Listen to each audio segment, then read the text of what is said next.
Hello दोस्तों, स्वागत है आपका एक बार फिर से युवा पीढ़ी क्लासेस के यूट्यूब चैनल पर, जो है आप लोगों के लिए डेडिकेटेड टू एक्सीलेंस। तो हमारी नई सीरीज सर्वोत्तम सीरीज 1.1 में आपका तहे दिल से हम स्वागत करते हैं। तो हमने अभी तक हिंदी व्याकरण की टॉपिक वर्णमाला की क्लास में स्वरों की बातें की थी। ठीक है, तो हमने पिछली क्लास में देखा था कि हम स्वर के दो रूपों को देख लिए थे, एक तो मात्रा के आधार पर और एक जिह्वा के आधार पर। ठीक है, हम तीसरा रूप देखेंगे जिसे हम कहते हैं ओष्ठ आकृति के आधार पर, है ना। ये तो था, तीसरा था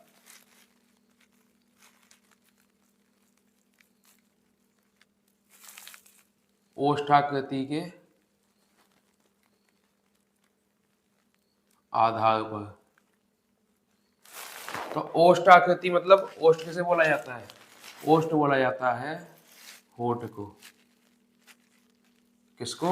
होठ को ओष्ठ बोला जाता है। तो अब हमें ये समझना है कि जब हम स्वरों का इस्तेमाल करते हैं बोलने के लिए, उच्चारण करते हैं, तो वो हमारे होठों की आकृति कैसी होती है। तो तीन प्रकार से आपकी आकृति होगी। नंबर 1, सामान्य या उदासीन। नंबर 2, सामान्य या उदासीन एक। दूसरा,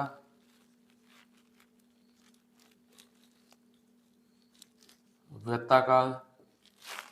और तीसरा,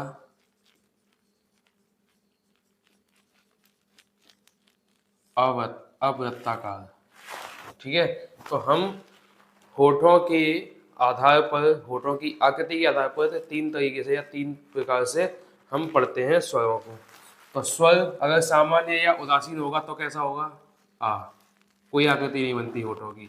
वृत्ताकार होगा तो उ, ऊ, ओ, ओ। ये चार स्वर होते हैं जिनको बोलने पर आकृति गोल होती है, वृत्त के समान, मतलब गोल। ठीक है, वृत्त के आकार की लिखा है, वृत्ताकार तो वृत्त के आकार की।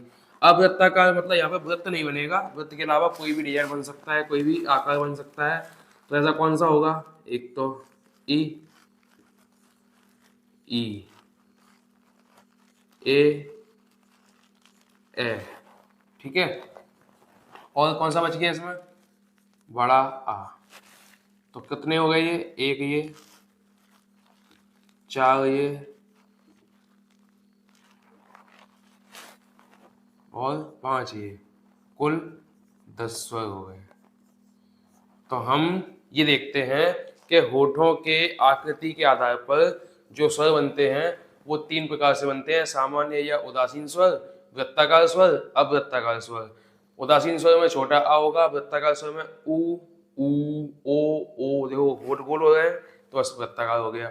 अवृत्ताकार स्वर में बात की जाएगी तो 5 होंगे: छोटी ई, बड़ी ई, ए और बड़ा आ। ठीक है, तो इनको बोलते समय हमारे होठों की आकृति गोल नहीं होती, इसलिए अवृत्ताकार होते हैं। और अवृत्ताकार होते हैं तो 5 इसमें हो गए, 4 इसमें, एक इसमें, कुल मिला के कितने हो गए?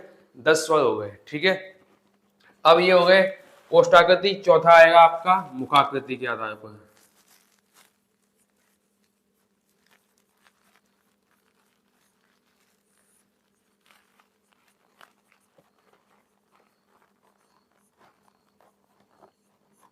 मुखाकृति के आधार पर ये हुए थे 3 प्रकार से, ये होंगे 4 प्रकार के। 4 प्रकार कौन कौन से? तो पहले मैं आपको सीधा स्वर की बात बताता हूँ। ठीक है, इसमें फिर उस स्वर के आगे उसका हम नाम लिख देंगे, भाई 4 प्रकार कौन कौन से हैं। तो पहला इसमें स्वर बनेगा आपका ए, आइयो, ये एक ट्रिक समझ लो आप इसको। ए अयो, ए अयो, मतलब किसी को बुलाना हो तो ए अयो। तो इससे कौन सा निकलेगा, ये 4 प्रकार से। यहाँ पर छोटी ई, बड़ी ई, छोटा ऊ, बड़ा ऊ। यहाँ केवल बड़ा आ, और यहाँ पर आपकी छोटी ए, छोटी ओ। तो बचेगा कौन कौन सा, एक तो बड़ी ए बच गई, बड़ा ओ बच गया, छोटा आ बच गया। इस प्रकार से 3 4 4 8 10 हो गए। ठीक है, अब इनमें कैसे होगा भाई तो इसको हम दे देते हैं नाम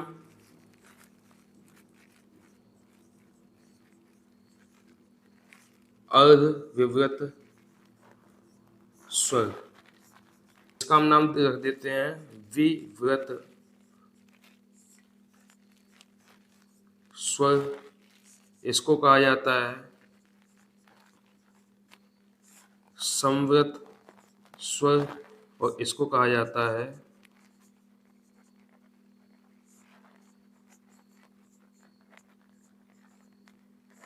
अर्ध संवृत स्वर। कैसे पहचानेंगे और ये विवृत, अर्धविवृत, संवृत सब कुछ वृत्त के आधार पर है, उससे ज़्यादा उससे हटकर कुछ भी नहीं है। मतलब मुख की आकृति कैसी बनने वाली है, मुख की आकृति बोलते समय कैसी बनने वाली है, तो बस उसी प्रकार से समझाया गया है कि वृत्त के आकार से या आधे वृत्त के आकार से या कैसी। ठीक है, तो अब हमें ये समझना है इनके आगे कि इनको अगर समझा जाए तो अर्धविवृत में मुंह कितना खुलता है, विवृत में कितना खुलता है, संवृत में कितना खुलता है, अर्ध संवृत में कितना खुलता है। जो हमारे स्वर कहलाएंगे वो यही कहलाएंगे कि अर्ध विवृत स्वर कौन से होते हैं, तो ए ओ अ। विवृत स्वर कौन से होते हैं, तो आ। संवृत स्वर कौन से होते हैं, ए ई उ ऊ। अर्ध संवृत स्वर कौन से होते हैं, ए ओ। ये स्वर होते हैं आपके 10। विवृत में मुंह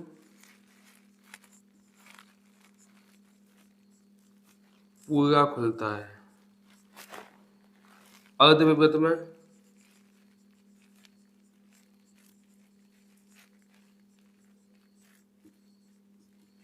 आधा खुलता है। क्या खुलने की बात हो रही है, मुंह के खुलने की बात हो रही है, कहीं पूछने लगे क्या खुलता है क्या खुलता है।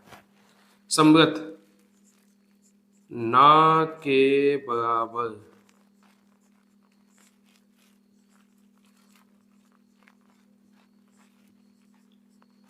खुलता है, और जो अर्धसंवृत है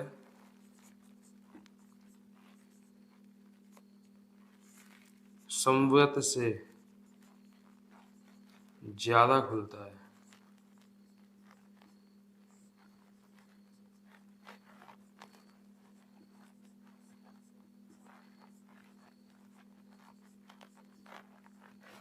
ठीक है, तो मुख आकृति के आधार पर स्वर 4 प्रकार के होते हैं, अर्धविवृत, विवृत, संवृत, अर्धसंवृत।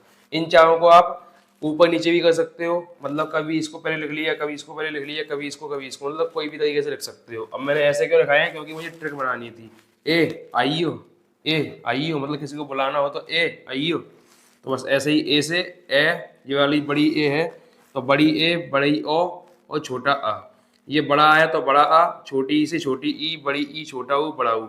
और ओ से होता है छोटी ए और छोटी ओ। ठीक है, इस प्रकार हम विवृत, अर्धविवृत, संवृत, अर्धसंवृत को समझ लेते हैं, और उनके मुख के खुलने के आधार पर इनकी गणना, इनकी विवेचना की गई है कि भाई कितना कितना मुंह खुलता है। उस प्रकार से इनको ऐसी श्रेणी में रखा गया है। ठीक है, अर्धविवृत की बात आती है तो ये आधा मुंह खुलता है इतना, मान लो इतना बड़ा है तो आधा खुलेगा। ठीक है, विवृत स्वर होता है तो पूरा मुंह खुलता है आ ऐसे करके। संवृत स्वर होता है तो ना के बराबर मुंह खुलेगा, ई उ ऊ, थोड़ा सा खुल रहा है। और अर्ध संवृत होता है तो संवृत से थोड़ा ज्यादा खुलेगा। ठीक है, संवृत से यानी इस वाले से थोड़ा ज्यादा खुलेगा, ए ओ ऐसे करके। ठीक है, तो इस प्रकार हम समझ जाते हैं कि ओष्ठ आकृति के आधार पर 3 प्रकार से होते हैं, मुख आकृति के आधार पर 4 प्रकार से होते हैं। मुख आकृति के आधार पर स्वरों को मुंह के खुलने के तरीके से बताया जाता है, और ओष्ठ आकृति के आधार पर स्वरों को ओठों के आकार के अनुसार बताया जाता है। ठीक है, तो ये इस प्रकार से ओष्ठ आकृति हो गई, मुखाकृति हो गई। अब बात आती है आगे जातीय आधार पर। ठीक है, जातीय या व्युत्पन्न या बनावट के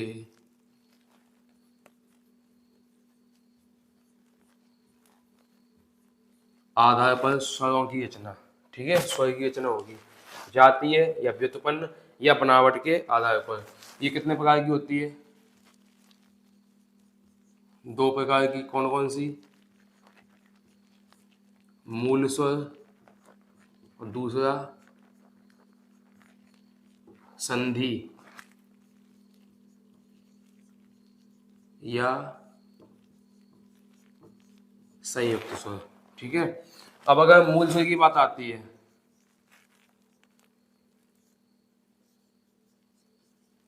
मूल स्वर, तो मूल स्वर में होते हैं 4, अ, ई, उ, ऋषि। इसी को रखना ना रखना कोई बहुत बड़ी बात नहीं होती है, बहुत मायने नहीं रखती है। इन 3 को भी हम मूल स्वर कह सकते हैं, इसको ना लिखो तो भी कोई बात नहीं है। फिर आती है बात संधि स्वर की।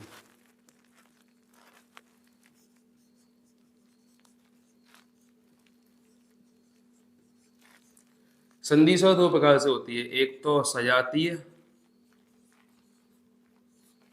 एक विजातीय। ठीक है, तो पहले हम समझते हैं मूल स्वर। मूल स्वर को हमने मात्रा या उच्चारण के आधार पर समझा था। ह्रस्व स्वर जिसमें बोला था, ह्रस्व स्वर, मूल स्वर, लघु स्वर, छोटा स्वर, तो वो सारे इसमें आ गए। फिर आते हैं हमने फिर पढ़ा था ह्रस्व के बाद में दीर्घ स्वर। दीर्घ स्वर को संयुक्त स्वर भी कहा गया, बड़ा स्वर भी कहा गया और संधि स्वर भी कहा गया। तो बस वो संधि स्वर यहाँ पे आ गए। तो उस संधि स्वर में, उस दीर्घ स्वर में 7 प्रकार के स्वर थे। कितने थे? 7 प्रकार के। उन 7 को यहाँ पर देखा जाएगा कैसे कैसे यहाँ पर बांटे जाते हैं। तो सजातीय में होता है बड़ा आ, बड़ी ई, बड़ा ऊ, और इसमें होता है ए,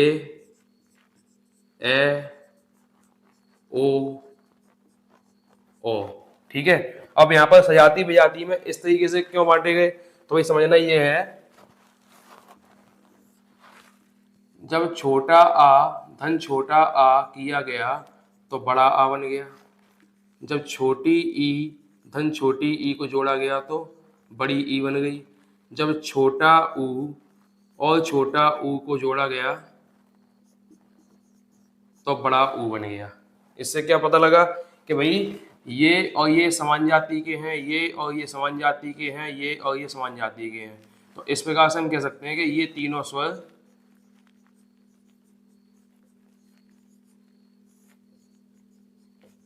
सजातीय स्वर कहलाते हैं। ठीक है, ये तीनों स्वर सजातीय स्वर कहलाते हैं। अब विजातीय स्वर कैसे होंगे, तो हमने देखा कि छोटा आ उठाया, ई को जोड़ा, ए बन गया। छोटे आ में ए को जोड़ा, ए बन गया। छोटे आ में छोटा ऊ जोड़ा, ओ बन गया।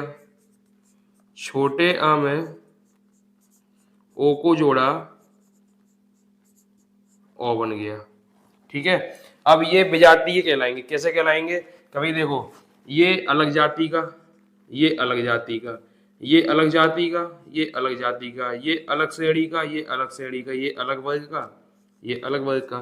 तो इसमें सारे के सारे अलग अलग जाति के है ना। तो अगर जब सारे के सारे जब स्वरों की स्वर अलग अलग जाति से बनकर आते हैं तो उनको हम विजातीय स्वर कहते हैं। तो ये स्वर कैसे स्वर कहलाते हैं? विजातीय स्वर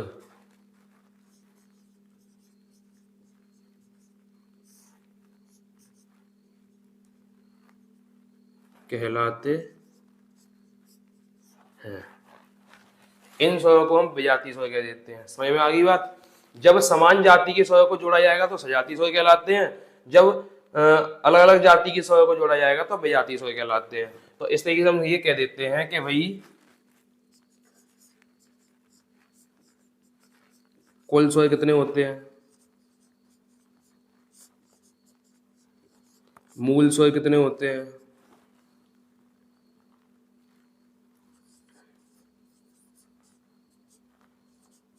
दीर्घ स्वर कितने होते हैं,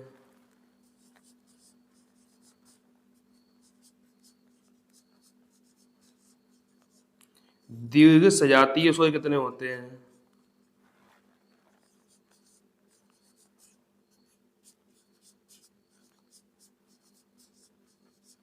और दीर्घ विजातीय स्वर कितने होते हैं,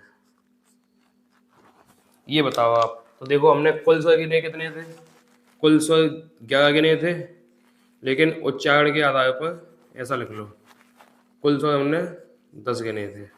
ठीक है, 10 में से मूल स्वर कितने होते हैं, तो मूल स्वर 1 2 और ये 3, 3 मूल स्वर होते हैं। तो बचे के जो 10 में से 3 गए तो बचे कितने, 7, 7 कहलाएंगे दीर्घ स्वर। दीर्घ स्वर में 7 में से कौन से सजातीय है और कितने विजातीय हैं, तो हमने सजातीय देखे 1 2 3, तो दीर्घ सजातीय स्वर कितने हो गए, 3 हो गए। दीर्घ विजातीय स्वर कितने हो गए, तो 1 2 3 और ये 4, तो ये 4 हो गए। समझ आ गई बात। अब क्वेश्चन इसी से पूछा जाएगा, कैसे पूछा जाएगा, कभी बताओ दीर्घ सजातीय स्वर कितने होते हैं, वर्णमाला में दीर्घ सजातीय स्वर कितने होते हैं, तो भाई बता देना 3 होते हैं। वर्णमाला में दीर्घ स्वर कितने होते हैं, 7 होते हैं। वर्णमाला में मूल स्वर कितने होते हैं, 3 होते हैं। कुल स्वर कितने होते हैं, 10 होते हैं। उच्चारण के आधार पर कितने होते हैं, 10 होते हैं। कुल कितने होते हैं, 11 होते हैं। समझ आ गई बात। इस तरीके से जातीय या व्युत्पन्न या बनावट के आधार पर बनाए गए, ठीक है, बताए गए सारे सारे स्वर ये होते हैं। अब इसी मूल स्वर को हम ह्रस्व कह देते हैं कि हाँ भाई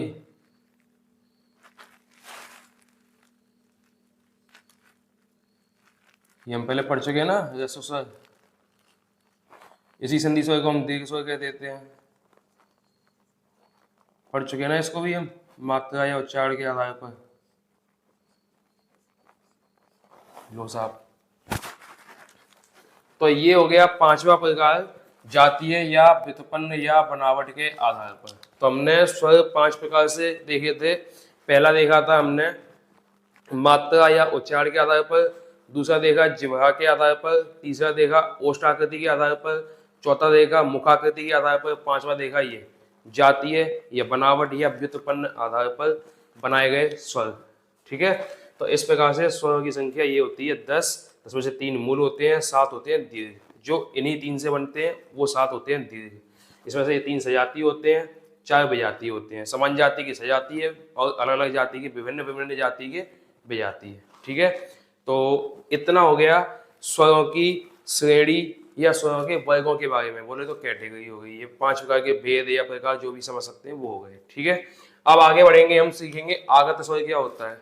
ठीक है, और अयोग भाव में कितने स्वर होते हैं या कितने व्यंजन होते हैं, कितने कितने प्रकार से होते हैं, हम यहाँ पढ़ेंगे आगत स्वर। आगत स्वर क्या होते हैं, मतलब आगत वर्ण होते हैं टोटल कुल मिलाकर 6, लेकिन हम यहाँ पढ़ेंगे आगत स्वर, व्यंजन नहीं पढ़ेंगे। तो आगत स्वर होता है कितना, 1। ठीक है, वो एक कौन सा होता है, ये वाला होता है, इसकी ये मात्रा कही जाती है। ठीक है, इनका होता क्या है कि आगत स्वर जो होते हैं ना वो हमारी लिपि में नहीं होते, मतलब हिंदी भाषा की लिपि में या हिंदी लिपि में कहीं भी आगत स्वर नहीं होते हैं। आगत स्वर फारसी, अरबी, उर्दू भाषा से आए हुए स्वरों में से एक स्वर है, जिसका उपयोग हम अंग्रेजी के लिए करते हैं, अंग्रेजी के शब्दों के लिए करते हैं। तो इसमें लिख लेंगे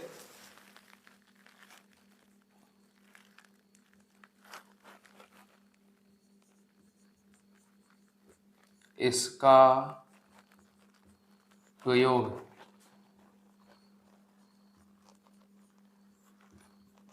अंग्रेजी के शब्दों के लिए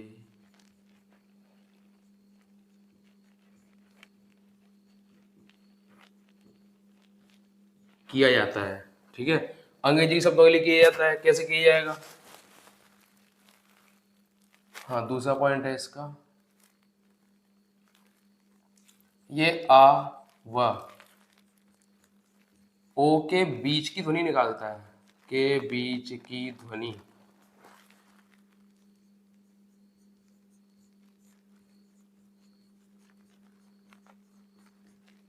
उच्चारित करता है।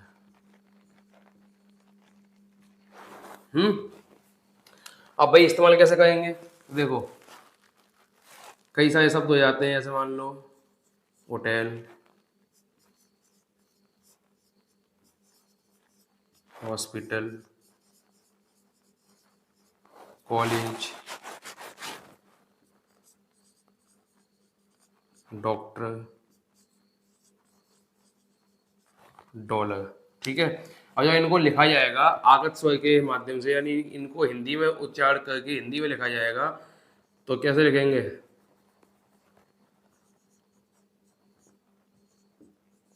होटल,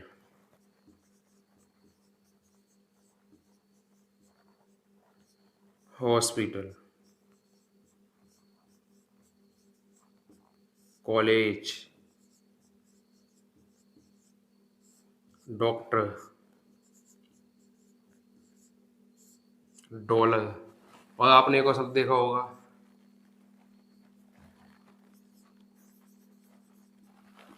इसको पढ़ते हैं ऑस्कर।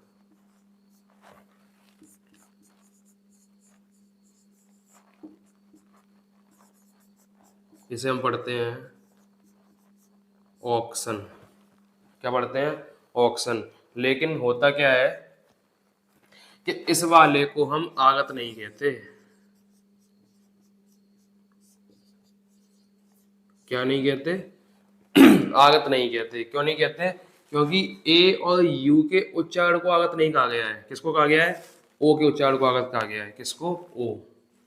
जहां जहां ओ मिल जाएगा वहां वहां आगत हो जाएगा।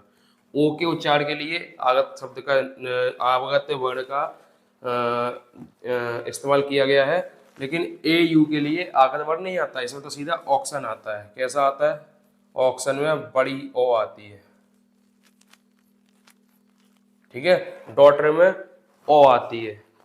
समझ आ गई बात? आगत स्वर जो बनता है वो आया हुआ शब्द है, हमारी हिंदी लिपि का नहीं है। ये अरबी, फारसी, उर्दू भाषा से आया हुआ शब्द है। इसको लेकर आए हैं वहां से इस्तेमाल करने के लिए। कैसे शब्दों में इस्तेमाल करने के लिए? जहाँ पर इंग्लिश के शब्दों का अंग्रेजी वर्ड, अंग्रेजी के शब्द हो और उन शब्दों में ओ का इस्तेमाल किया गया हो। किसका इस्तेमाल किया गया हो? ओ का इस्तेमाल किया गया हो। या कभी कभी ए का इस्तेमाल देख लेते हैं, जैसे वाटर।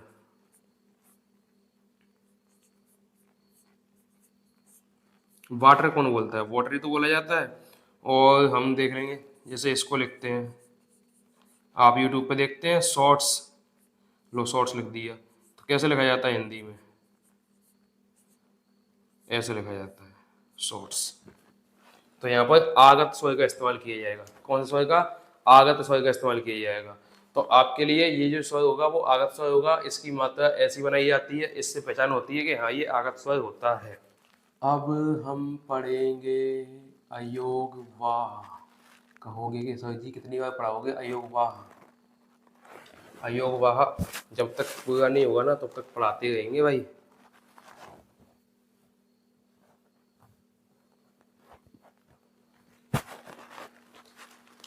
अयोग वाह को देखा जाए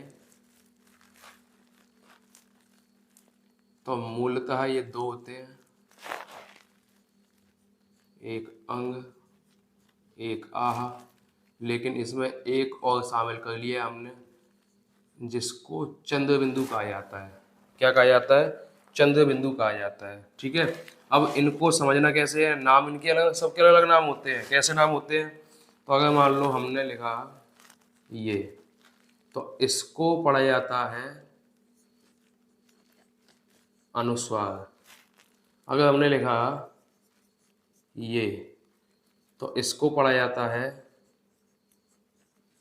विसर्ग। और अगर हमने लिखा ये, तो इसको पढ़ा जाता है अनुनासिक। तो हम यहाँ पर इनको पढ़ रहे हैं ना, तो हम इसको अनुस्वार, इसको विसर्ग, इसको अनुनासिक तो पढ़ रहे हैं, लेकिन ये सारे के सारे अपने आप में ना तो अनुनासिक है, ना विसर्ग है, ना अनुस्वार है। तो फिर अनुस्वार क्या है, विसर्ग क्या है? तो इन पे जो लगाई गई मात्राएं हैं छोटी छोटी, ठीक है, इनको बोला जाता है अनुस्वार, विसर्ग, अनुनासिक। इस बिंदी को बोलते हैं अनुस्वार। इस बिंदी को बोलते हैं विसर्ग और इस बिंदी को बोलते हैं चंद्र बिंदु। क्या बोलते हैं? चंद्र बिंदु। और इनको नाम दिया गया है इस प्रकार से, इसके साथ आ गया अनुस्वार, इसके साथ है विसर्ग और इसके साथ है तो अनुनासिक। ठीक है, अब इनको अयोगवा में रखा गया। तो अयोगवा में क्यों रखा गया, हमने पहले आप बात कर चुके हैं इस बारे में पिछली क्लास में कि भाई ये लिखने में या देखने में तो होते हैं स्वर के जैसे और बोलने में इनका उच्चारण होता है व्यंजन के जैसा। तो ना तो इनका योग स्वर के साथ हो पाएगा, ना इनका योग व्यंजन के साथ हो पाएगा। इसीलिए ये जब इनका योग नहीं हो पा रहा होता है तो इसमें हमने आ जोड़ के इसको योग ना होने की कंडीशन में रख दिया। आ का मतलब होता है नहीं, मतलब योग नहीं हो सकता, इसलिए इनका नाम रखा गया है अयोगवा। क्या रखा गया है? अयोगवा। ठीक है, ध्यान रखना इस बात का कि ये चिन्ह होते हैं, संकेत होते हैं, जैसे लिपि कहा जाता है तो इस संकेत को या इस चिन्ह को अनुस्वार कहा जाता है, इस चिन्ह को या इस दो बिंदियों को विसर्ग कहा जाता है और इस चिन्ह को चंद्र बिंदु कहा जाता है। ठीक, इनका इस्तेमाल अगर देखा जाए तो इसका इस्तेमाल होता है तत्सम शब्दों में, इसका इस्तेमाल होता है तत्सम शब्दों में और इसका इस्तेमाल होता है तद्भव शब्दों में। ठीक है, इस्तेमाल हो गया इसका तत्सम शब्दों में, इसका तत्सम शब्दों में, इसका तद्भव शब्दों में इस्तेमाल होता है जब इनके क्रम की बात की जाती है।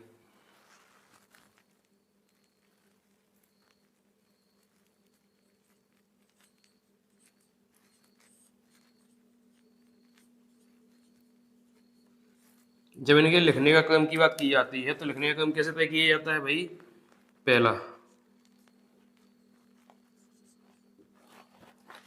पहले हम लिखते हैं व्यंजन के बाद स्वर के बाद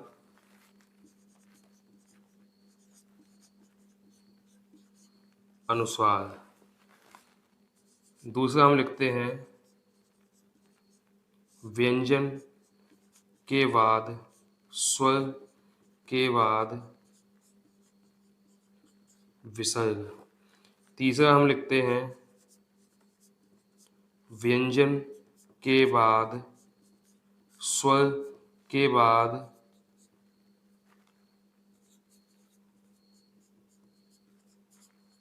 अनुनासिक या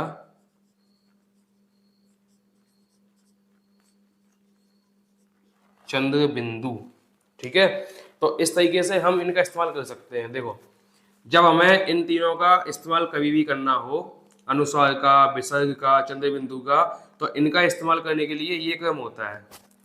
पहले हमको लिखना पड़ेगा व्यंजन, उसका लिखा जाएगा स्वर, और व्यंजन और स्वर के बाद इन तीनों में से कोई भी लिख दो। ठीक है, तो ये तो बात होगी, मैंने आपको बता दिया इनका। लेकिन पिछली क्लास में मैंने आपको बताया था, क्या बताया था कि इनका इस्तेमाल कभी भी व्यंजन के बाद नहीं होगा।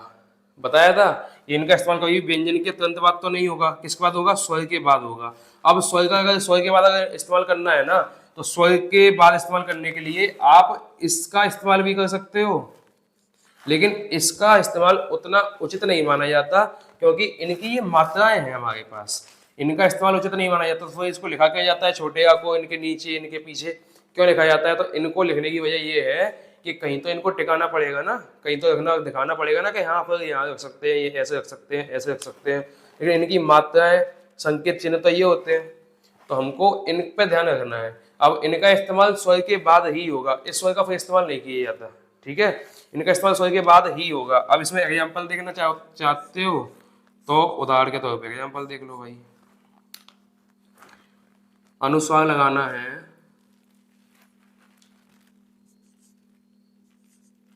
कंठ,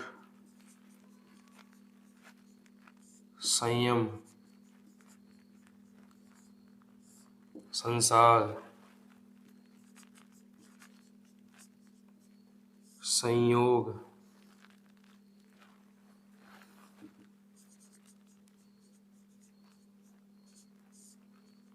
अंकित, बंटू। ऐसे और भी आप एग्जाम्पल या उदाहरण देख सकते हो। अब अगर विसर्ग लगाना हो तो ये देखो दुख,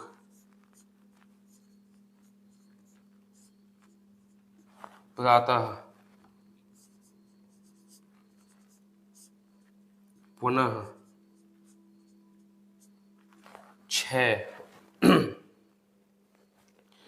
और कोई आ सकता है?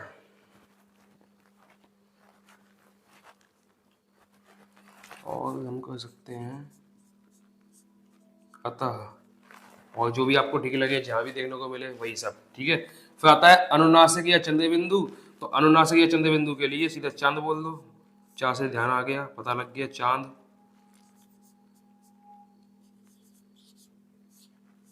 बांझ, बांध,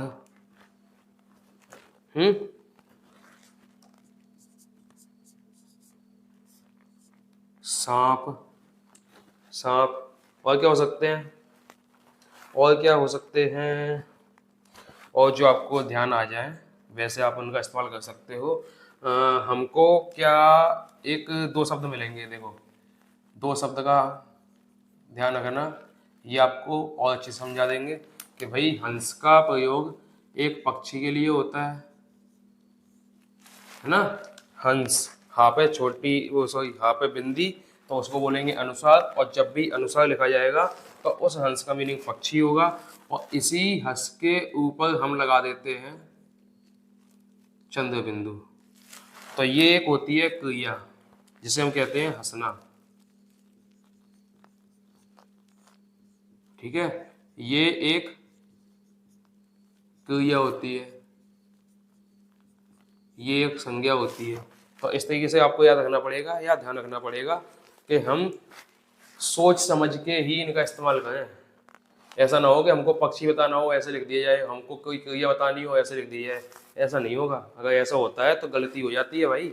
इसलिए तो इनको समझाया गया है कि इनको कैसे कैसे इस्तेमाल करना है, कहाँ कहाँ इस्तेमाल करना है, कहाँ पे हम कैसे इसको किस नाम से पुकारेंगे, ठीक है। इस प्रकार से अयोगवा बन जाते हैं आपके तीन। मतलब मूलतः दो ही होते हैं, लेकिन इसको भी ऐड कर लिया। अब अगर इसको क्या आपको अगर इस्तेमाल जैसे और इसमें जोड़ना हो तो आप आगत को भी इसमें रख सकते हो। लो भाई,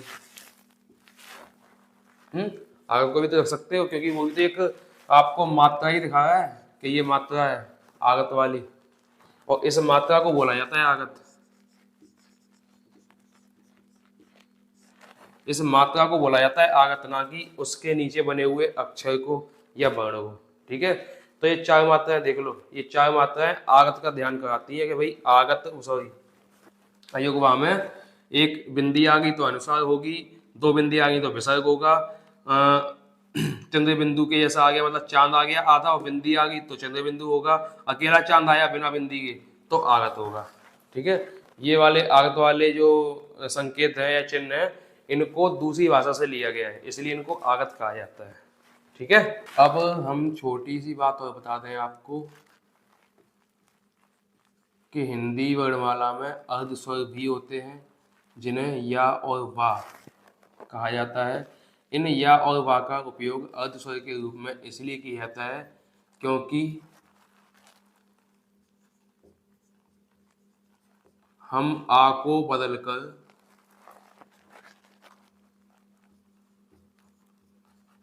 कोवा कर देते हैं। देखो यहाँ पर आ और यहाँ पर वा, ठीक है। इसलिए इसको अर्ध स्वर कहा गया इस वा को, ठीक है। ऐसे ही या का देखना हो तो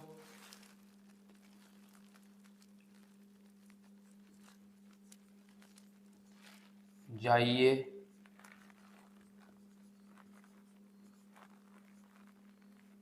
जाइए, ऐसे हम या को भी अर्ध स्वर कह देते हैं, या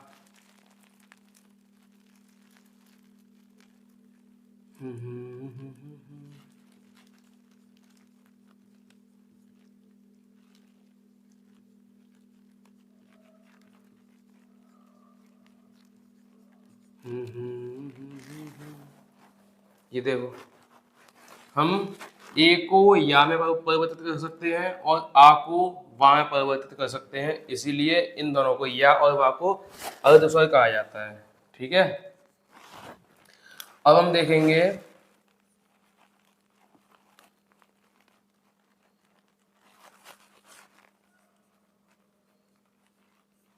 स्वरों का उच्चारण स्थान, स्वरों का उच्चारण स्थान क्या होगा? तो उच्चारण स्थान स्वरों का होता है। स्वर कौन कौन से होते हैं? अ, आ, इ, ई, उ, ऊ, ऋषि, ए, ओ, ओ। ठीक है। अब इतने स्वरों को हम बोलते हैं। जब इन स्वरों को बोलते हैं तो कुछ तो ऐसा होगा जहां से ये निकल कर आते होंगे, है ना। हमारे शरीर के किसी अंग की सहायता से इनका उच्चारण होता होगा, तो उन्हीं को हम पढ़ेंगे। तो हम उनको ही पढ़ते हैं। तो क्या पढ़ते हैं भाई? छोटा आ बड़ा आ मिलकर निकलते हैं कंठ से। कंठ कहाँ होता है? जहां हमारा बाहर की तरफ गला है, ये गला है बाहर की तरफ, जहाँ पे ये हड्डी चमकती है। ऐसे ही अंदर की तरफ जो हिस्सा होता है ऐसी जगह पर, उसको कंठ कहा जाता है। ठीक है। फिर आते हैं ई और ई पर। इसको ये निकलते हैं तालू से। अब कहोगे तालू कहाँ पे होता है? तो कंठ के थोड़ा सा ऊपर, देखा विक्स के ऐड में दिखाते हैं वो लटकता हुआ कुछ, है ना, उसको बोला जाता है तालू। और ई और ई तालू से निकलते हैं। इससे मिल लो पहले आप। ये निकलता है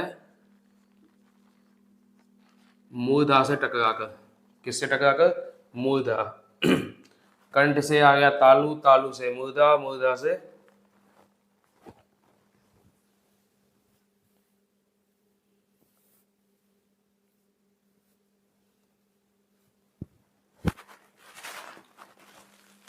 मूर्धा से ये ओष्ठ।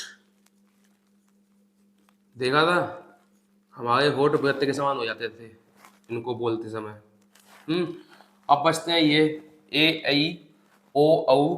तो इनका उपयोग आपने देखा था, कैसे देखा था? कि इनको हमने कहीं ना कहीं से जोड़ जोड़ के बनाया। ठीक है। अब ए और ऐ को किस किस से जोड़ के बनाया आपने? छोटा आ धन छोटा ऊ, ई, छोटा आ धन छोटी ई। इन दोनों को किससे जोड़ के बनाया? छोटा आ धन छोटा ऊ। जब आ को देखा जाए तो कहाँ से निकलता है? कंठ से। ई को देखा जाए तो कहाँ से निकल रही है भाई? तालू से। तो ये वाले वर्ड कहलाते हैं कंठ तालव्य। कंठ तालव्य। तो ए ऐ कंठ तालव्य से। फिर आते हैं, देखो आ निकला कंठ से और ऊ किससे निकला? ओष्ठ से। तो इसको हम कहते हैं कंठोष्ठ।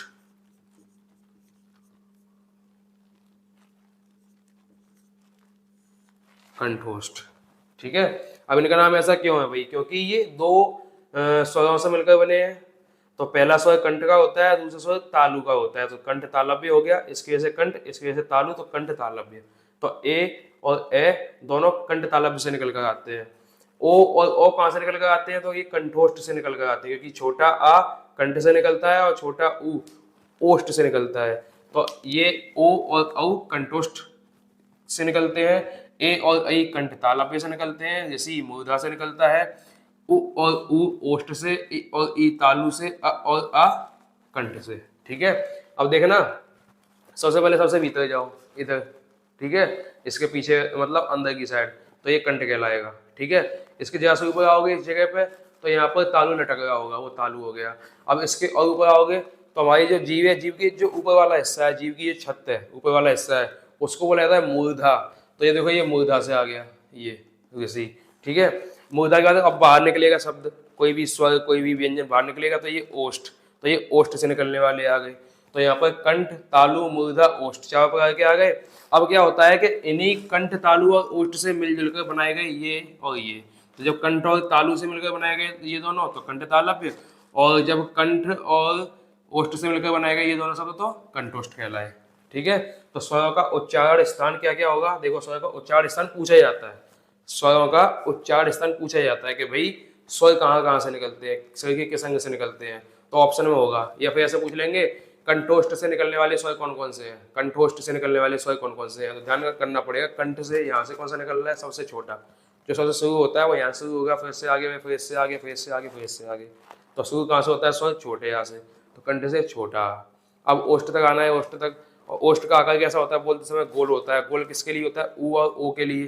तो यहाँ पर जो निकलेगा वो ऊ से निकलेगा, यानी ओष्ठ से निकलेगा। तो कंठ से और ओष्ठ से निकलने वाले कंठोष्ठ होंगे। यहाँ से कंठ से निकला छोटा आ बड़ा आ, और ओष्ठ से निकला कौन सा, छोटा ऊ और बड़ा ऊ। तो कंठोष्ठ को जब मिलाएंगे कंठ को और ओष्ठ के स्वरों को, तो क्या बनेगा, छोटा आ और छोटा ऊ से मिलाकर ओ बनेगा या ओ बनेगा। ठीक है, तो कंठोष्ठ वाले कहलाएंगे ओ और ओ। समझ गए गल्लानू। अब जान लो भाई इनकी मात्राएं। क्या जान लो, इनकी मात्राएं। छोटे आ को कछू नहीं, बड़े आ को डंडा। छोटी ई के बाएं से, बड़ी ई के दाएं से। छोटा ऊ घूमेगा, इसका जो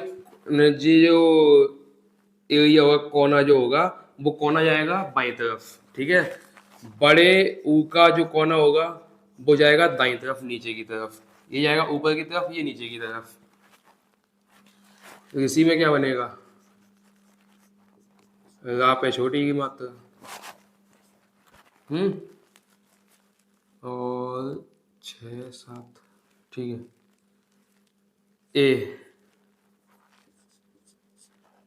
ए में स रेखा के ऊपर एक मात्रा, ऐसे बनती है। स रेखा के ऊपर 2 मात्रा,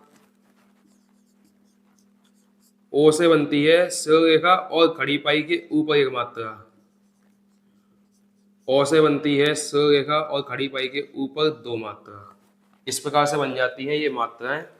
ठीक है, तो इनकी मात्रा ध्यान रखना भाई, पूछी तो नहीं जाती लेकिन जानकारी के लिए आपके पास होना चाहिए कि ऐसे से इनकी मात्राएं बनती हैं। अब स्वरों को और किस प्रकार से बांटा गया है, किस प्रकार से इनको कहा गया है कि भाई ये स्वर इसमें भी होते हैं, इसमें भी होते हैं, इसमें भी होते हैं। स्वरों को और भी तो बढ़ गया, श्रेणी दी गई होंगी, तो उन्हीं श्रेणियों में और देखते हैं आगे। अब ध्यान रखना, जब स्वर की बात आएगी तो स्वर को संयुक्त स्वर की श्रेणी में रखा गया है।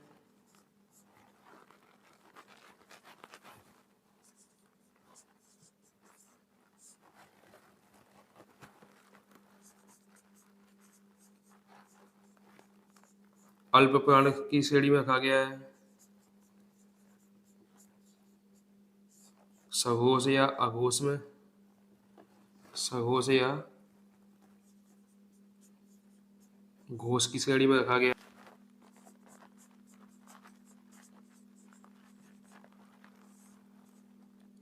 नासिक की श्रेणी में रखा गया है, नासिक। और आगत की श्रेणी में रखा गया है। ठीक है,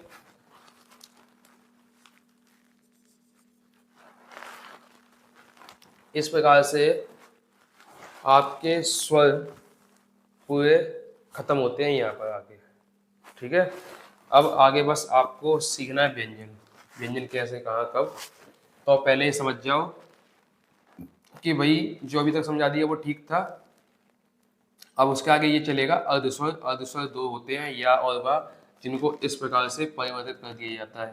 फिर आते हैं स्वर का उच्चारण स्थान। तो स्वर का उच्चारण स्थान होता है 4 प्रकार से, कंठ, तालु, ओष्ठ, मूर्धा। कंठ, तालु, ओष्ठ, मूर्धा। तो कंठ में ये 2 आ, तालु में 2 ई, ओष्ठ में 2 ऊ, और मूर्धा में ऋषि। ए और ए कंठ तालव्य, ओ और ओ कंठोष्ठ। ठीक है, इनकी मात्राएं की बात की जाए तो ये इनकी मात्राएं होती हैं, पूरी मात्रा लिखा दी गई है। फिर आता है यहाँ पर, जब मात्रा अगर और लिखना चाहो तो मात्रा तो इनके अलावा और भी हो जाती हैं भाई। एक मात्रा ये हो गई, एक मात्रा ये हो गई, एक मात्रा ये हो गई, और एक मात्रा ये हो गई। ये भी तो मात्राएं हैं और स्वर की मात्राएं हैं, स्वर में इस्तेमाल करने को मिलती हैं। तो आती है इनकी श्रेणी। तो इनकी श्रेणी को किस किस श्रेणी में रखा गया स्वरों को, तो संयुक्त स्वर कहा गया, जैसे संधि स्वर, संयुक्त स्वर।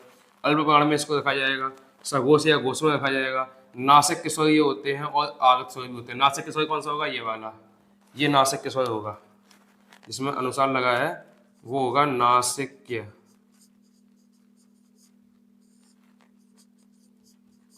स्वर। और जिसमें ये लगा है वो होगा आगत स्वर।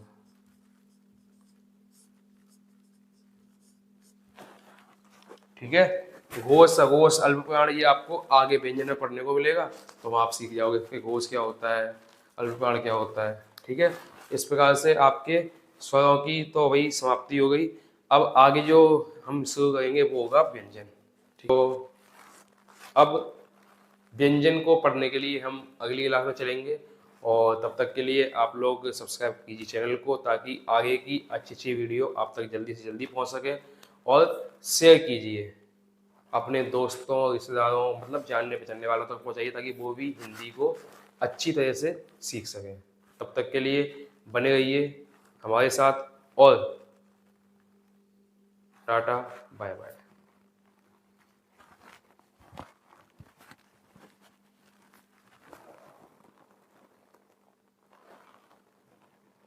वालों को करने के लिए देखिए, एक तो बेसिक ट्रिक है, एक तो लाइक और शेयर ठोक दीजिए, महाकाल का दबा के लाइक और शेयर ठोक दीजिए। पूरा साल मेहनत करता हूँ आपके लिए बेटा, ऐसा नहीं चलेगा। खत्म, देखो मत, जल्दी से करो सब्सक्राइब। एक लाइक भाई, लाइक करे, फॉलो करे, शेयर करे। क्या चाहिए बदले में हमें? बस एक प्यारा सा लाइक। तो इस वीडियो को लाइक कर देना और सब्सक्राइब कर दो यार। सब्सक्राइब यार, सभी की मांगे मैं पूरी करता हूँ। मेरी एक ही तो मांग रहती है कि सब्सक्राइब कर दो चैनल को। तो जिसने भी चैनल को सब्सक्राइब किया है उसको जय हिंद, जय भारत और दिल से सैल्यूट। ये इस तरीके का सैल्यूट। जिन्होंने सब्सक्राइब कर रखा है और जिन्होंने नहीं किया है कर दो यार, आज जोड़ के विनती है।